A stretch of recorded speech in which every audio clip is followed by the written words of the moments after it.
What's up?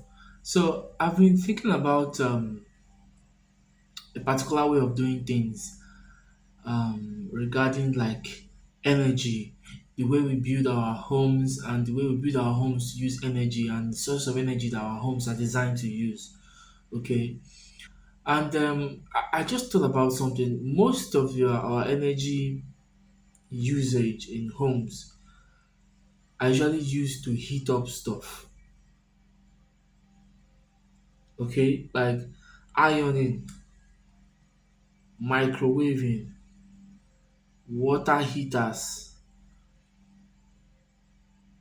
you know, it's mostly heating up stuff. It's mostly cooking.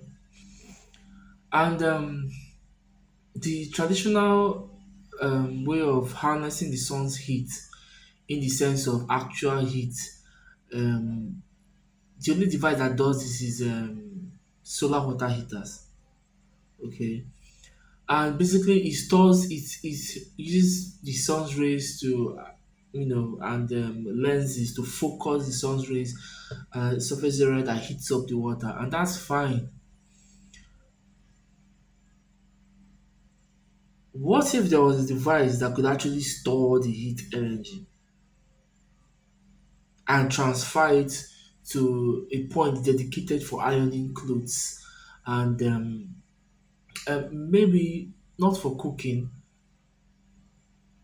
You could cook with the sun's solar rays, but to be able to channel and store that amount of energy and transfer it to when it's being needed, we're going to build up to that. If we find that the possibilities of what we are doing extend to that, that's fine.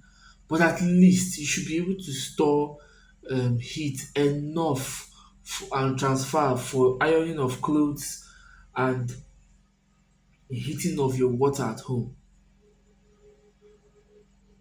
Okay, at least.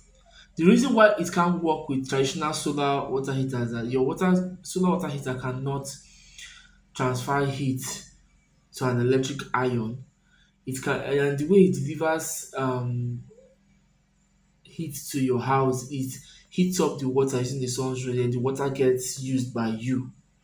But what is funny is that it usually I feel it's more better to have the heat stored than for it to be stored in substance of water.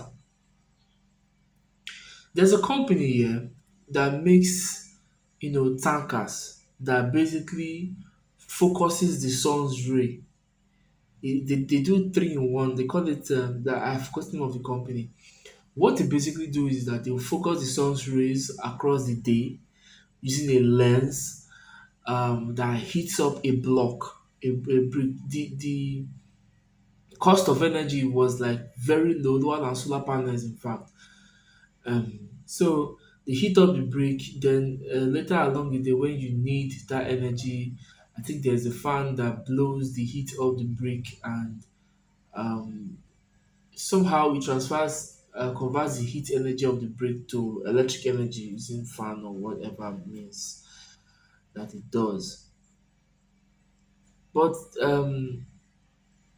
this leads me to believe, or not, this leads me to think of um, building something that could be located in your sunroof that could harness, store the heat, and this heat can be transferred several means to devices who actually need the heat for certain purposes, and it will be insulated so a heat loss doesn't take place, which is very possible. They are known. When I was little, there used to be this water flask my mom uses to store warm food for us, and it always surprised me how long that flask could go without losing. This thing could go the next day, and I could still feel the heat out of this thing, like when I open it. So that's interesting. So I'm going to be working on this project. Um, I have drawn up some stuff in my head I'm going to look into and walk through and try and see how it's going to be possible. The first thing that came to my head was running a coil around the heated sand or heated block, heated brick. Um, when you want power heat delivered to a certain area, you pump a fluid around it, and the heat gets through heat transfer. So you're using the iron. There's a coil around the face of the iron that the water will pass through, but it won't transfer heat efficiently. But if I can think of it that way, I'm sure there are substances or there's a way one could transfer heat, um, without transfer heat whenever it's needed without much loss of heat energy. So that's what I'm going to be working on. If we can do this, if you can cut, the amount of energy your house uses, the amount of electricity your house uses always depends on your demand. Now, there if you have a solar water heater on your roof, you don't need to have a boiler and you don't need to consume that much electricity to supply yourself hot water at nights when you want to have hot bath. So using that mentality, using the idea of um building your houses around systems that will allow your electricity demands to drop instead of constantly depending on the system. Most of our houses, if your demand for electricity in your house is just to power your television, your phones, solar is probably like the best choice for you.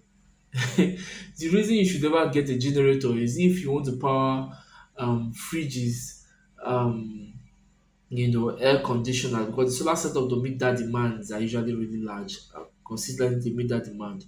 So that's it. I've been Barangwe Emmanuel. If you love tech and engineering and building stuff and coming up with ideas to solve real world problems, you're welcome to subscribe. So, cheers.